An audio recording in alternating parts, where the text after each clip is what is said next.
Welcome back, dear friends, to the Crimson Academy's course on the Kitab-i-Iqan. In this section, we're covering paragraphs 204 through 212 of the Kitab-i-Iqan.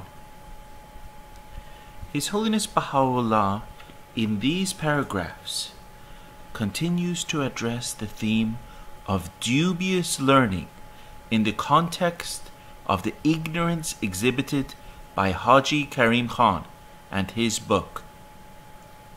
The prerequisite to understanding the Miraj cannot be the knowledge of obscure practices such as alchemy. On the contrary, such knowledge can become a veil between the seeker and divine knowledge.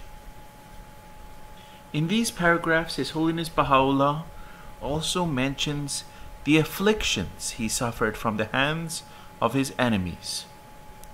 He specifically mentions the scars of the chains that were placed on his neck and the marks of unyielding cruelty on his body. Dear friends, we share with you 4 key points from these paragraphs. The first is obscure practices such as alchemy are not prerequisites to understanding the mysteries of the Miraj. The second key point is man-made or human knowledge can become a veil between an individual and God.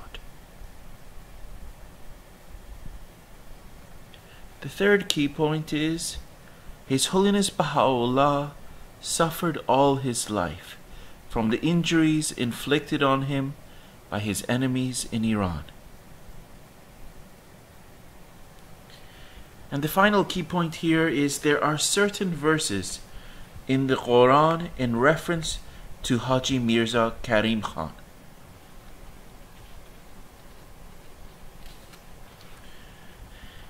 In paragraph 204, His Holiness Baha'u'llah continues his scrutiny of the views expressed by Haji Mirza Karim Khan on the prerequisites to understanding of the Miraj.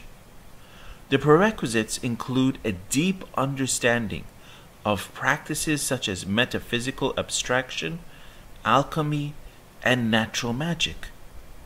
His Holiness Baha'u'llah describes these sciences as limited and obscure learnings. Muhammad, the Lord of the Miraj, himself was never burdened with a single letter of them. The knowledge of these sciences has no connection with the mysteries of the Miraj. Alchemy is an ancient art that was very common in the Middle Ages. People involved in alchemy had 2 primary goals.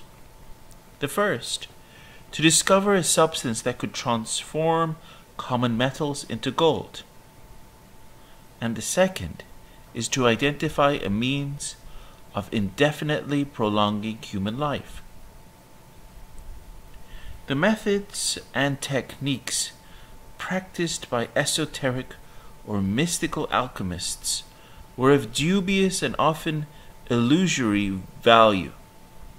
However, the work of the exoteric or practical alchemists was the predecessor of a number of modern sciences, especially that of chemistry. Western alchemy started initially in ancient Alexandria, Egypt, and became very popular during the Hellenistic period. At about the same time, another school of alchemy was developed in China. The core concept of alchemy was inspired by the Aristotelian doctrine that all things could reach a state of perfection. Gold was considered to be the most perfect metal. Additionally, Greek philosophy taught that the metals, like all other substances, could be converted into each other. alchemists tried to synthesize the process of the transmutation of metals into gold that they thought occurred naturally within the earth under the right conditions. However, by the 4th century AD, alchemy was split into two branches, the esoteric and the exoteric. The esoteric alchemists pursued astrology, magic, and other rituals to achieve their aims. Swiss Renaissance physician, botanist, alchemist, astrologer, and general occultist Philippus Paracelsus was the most famous alchemist in the 16th century. He believed that all compound bodies consisted of salt, sulfur, and mercury, representing respectively earth, air, and water.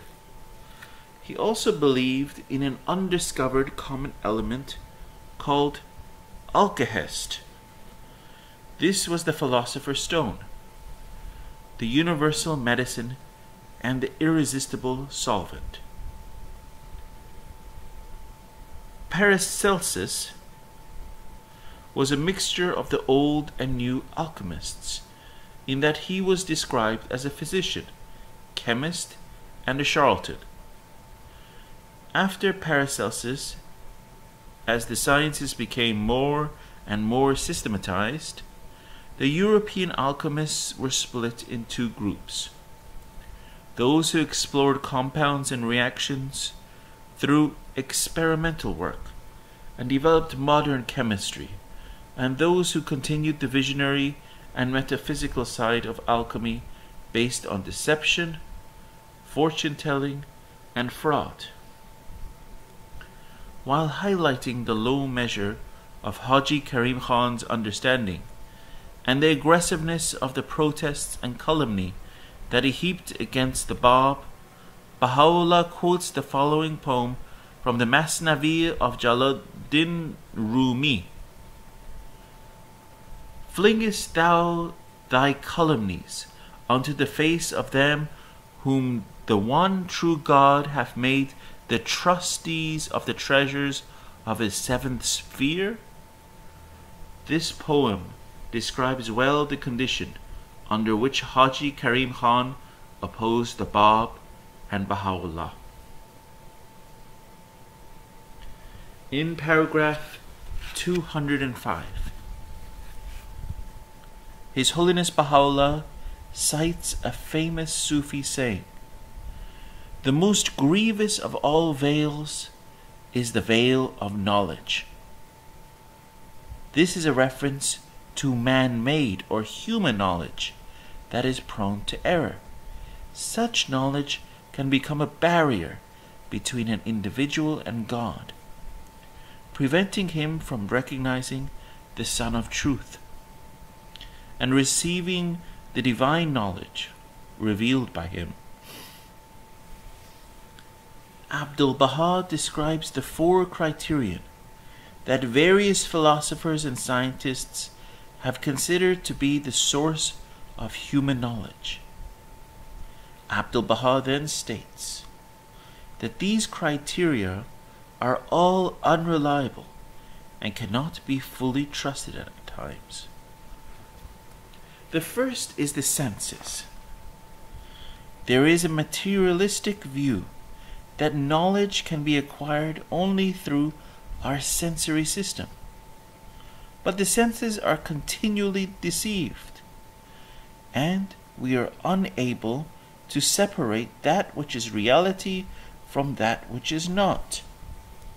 And friends, this is from His Holiness Abdul-Baha in the Promulgation of Universal Peace, page 21. The second is reasoning. The Greeks and Romans believed that whatever can be proved and accepted through reasoning was the truth. This likewise is unreliable and not to be depended upon. This human world is an ocean of varying opinions. If reason is the perfect standard and criterion of knowledge, why are opinions at variance? And why do philosophers disagree so completely with each other? And again, friends, this is from His Holiness Abdul Baha in the Promulgation of Universal Peace, page 21. The third is traditions. This refers to the belief of the theologians that traditions or prophetic statement and interpretations constitute the basis of human knowing. And this, friends, is from Abdul Baha in the Promulgation of Universal Peace, page 20. Traditions are equally unreliable and unworthy of dependence. For religious traditions are the report and record of understanding and interpretation of the book. By what means has this understanding, this interpretation been reached? And this was from His Holiness Abdul Baha in the Promulgation of Universal Peace, page 22. And the fourth is inspirations.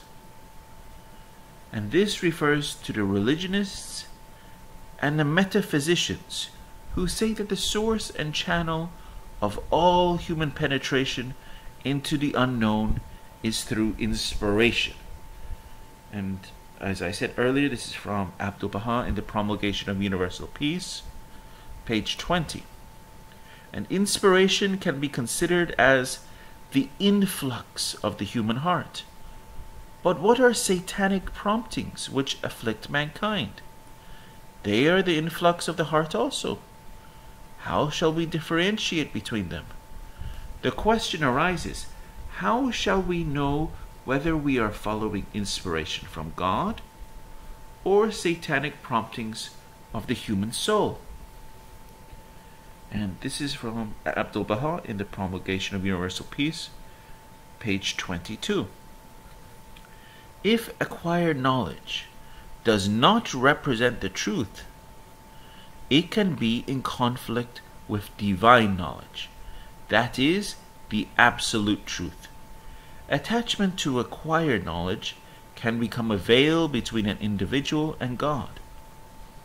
Blinded by the veil of knowledge, the divines in every dispensation have been unable to recognize the manifestations of God on the day of resurrection and have opposed them. The veil of knowledge has been addressed in other writings of Baha'u'llah. In the Kitáb-i-Iqán, page 57,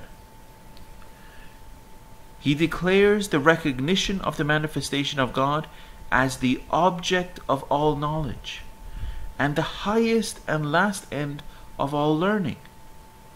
He then admonishes the infidels, "Ye have allowed your learning to shut you out, as by a veil from Him who is the dayspring of this light, through whom every hidden thing hath been revealed." His Holiness Baha'u'llah admires the divine, whose knowledge has not become an obstacle on the path of recognizing the self-subsisting.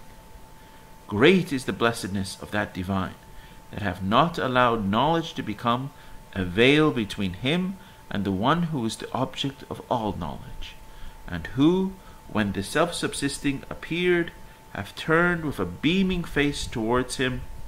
He, in truth, is numbered with the learned.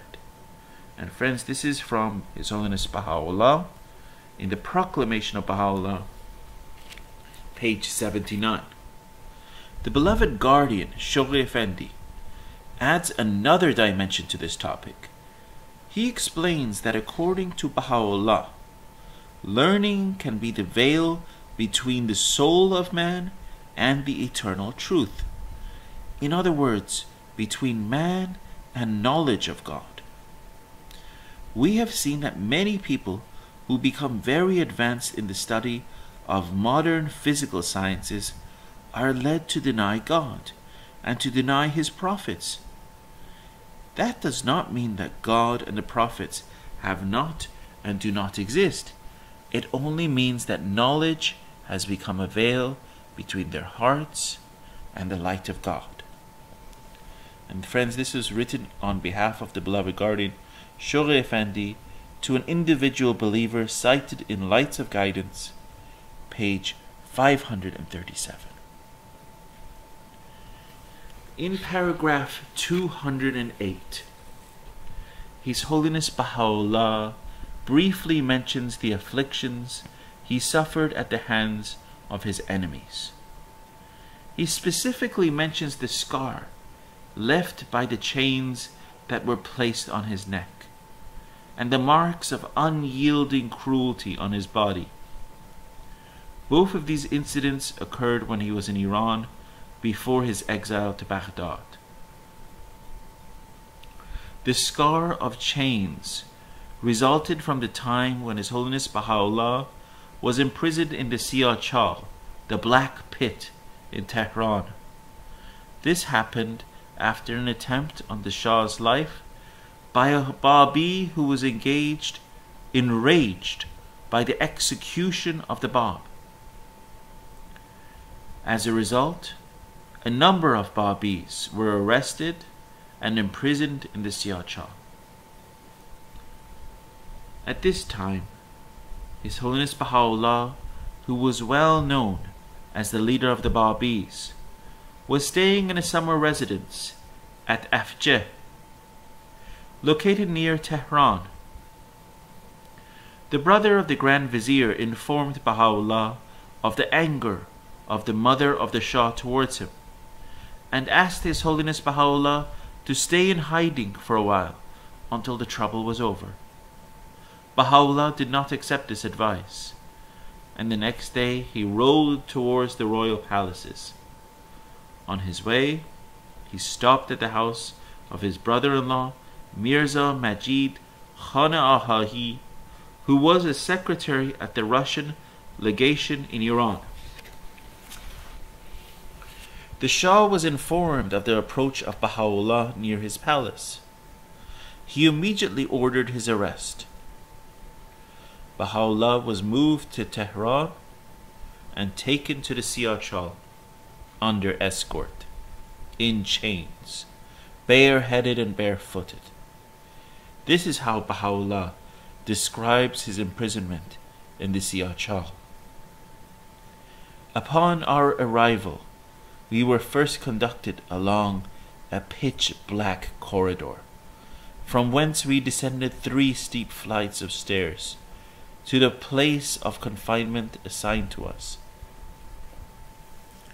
The dungeon was wrapped in thick darkness, and our fellow prisoners numbered nearly 150 souls, thieves, assassins, and highwaymen. Though crowded, it had no other outlet than the passage by which we entered.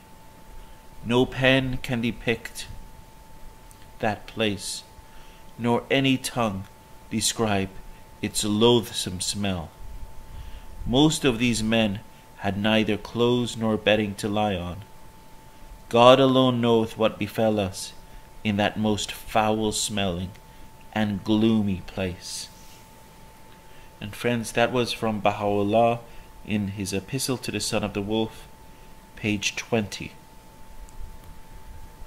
Abdul-Baha explains how one day he was allowed to enter the prison yard to see his beloved father when he came out for his daily exercise. His Holiness Baha'u'llah was terribly altered, so ill he could hardly walk. His hair and beard unkempt, his neck galled and swollen from the pressure of a heavy steel collar, his body bent by the weight of his chains, and the sight made a never-to-be-forgotten impression on the mind of the sensitive boy. Friends, this is from John Esselmont's book, Baha'u'llah in the New Era, page 51. His Holiness Baha'u'llah bore the burden of that chain for 4 months. Such was the intensity of the weight that the marks of that cruelty remained on his body for the rest of his earthly life. That is also from the Dawnbreakers, page 601. The second sign of cruelty mentioned by Baha'u'llah in paragraph 208 of the Kitab-i-Iqan relates to the incident in Amul when he was bastinadoed. In a talk given in Paris, His Holiness Abdul Baha describes the details of this horrible incident. In the 3rd year after the Bab had declared his mission, Baha'u'llah, being accused by fanatical mullahs of believing in the new doctrine, was arrested and thrown into prison. The next day, however, several ministers of the government and under influential men caused him to be set free. Later on he was again arrested, and the priest condemned him to death. The governor hesitated to have this sentence carried out for fear of a revolution. The priests met together in the mosque, before which was the place of execution. All the people of the town gathered in crowds outside the mosque. The carpenters brought their saws and hammers. The butchers came with their knives. The bricklayers and builders shouldered their spades. All these men, incited by the frenzied mullahs, were eager to share in the honor of killing him. Inside the mosque were assembled the doctors of religion. Baha'u'llah stood before them and answered all their questions with great wisdom. The chief sage, in particular, was completely silenced by Baha'u'llah, who refuted all his arguments. A discussion arose between two of these priests as to the meaning of some words in the writings of the Bab, accusing him of inaccuracy. They challenged Baha'u'llah to defend him if he were able. These priests were entirely humiliated, for Baha'u'llah proved before the whole assembly that the Bab was absolutely right, and that the accusation was made in ignorance. The defeated ones now put him to the torture of the bastinado, and more infuriated than before brought him out before the walls of the mosque onto the place of execution, where the misguided people were awaiting his coming. Still the governor feared to comply with the demand of the priests for his execution. Realizing the danger in which the dignified prisoner was placed, some men were sent to rescue him. In this they succeeded by breaking through the wall of the mosque and leading Baha'u'llah through the opening into a place of safety. And friends, you can find this in Paris Talks of Abdul Baha, page 75 through 76. His Holiness Baha'u'llah refers to his imprisonment in these words: while confined in the prison of the land of Mim, Mazandaran, we were one day delivered into the hands of the divines. Thou canst well imagine what befell us. And friends, this is from His Holiness Baha'u'llah, an epistle to the Son of the Wolf, page 77. In paragraph 209, His Holiness Baha'u'llah indicates that certain verses revealed in the Quran are references to Haji Mirza Karim Khan. He quotes the verse, "Verily the tree of Zaqum shall be the food of the Athim. Taste this, for thou forsooth art the mighty Karim." This can be found in the Quran, chapter 44, verses 43 through 46. In this verse, Zaqum is a tree that grows in hell, and its fruit is the food of the sinner. According to Islamic writings, the fruit of the tree is bitter, and its blossoms resemble the head of Satan. The Arabic word athim means sinner. In his books, Haji Karim Khan refers to himself as the athim servant, the sinner servant. Baha'u'llah interprets the above verse of the Quran as a reference to Haji Karim Khan, as it mentions his own assumed title, Athim, and his name, Karim. Baha'u'llah then cites the verse, "There is neither a thing green nor sere, but it is noted in the unerring book." And friends, you can find this in the Quran, chapter 6, verse 59. This verse indicates that nothing, whether fresh or dry, exists unless it is mentioned in the Quran. Hence, it is not surprising that there are such clear references to Haji Karim Khan, 1200 years before his appearance. His Holiness Baha'u'llah expresses his astonishment that some people have turned away from the Bab, who is the Moses of knowledge, and followed Haji Karim Khan, who represents the Samari of ignorance.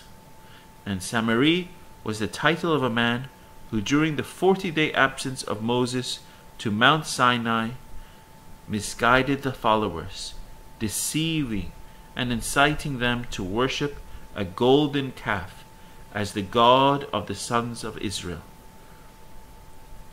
Many people accepted Samari's invitation and gave him gold to make golden calves for them to worship. There are a number of references to Samari in the Quran. Thank you, dear friends.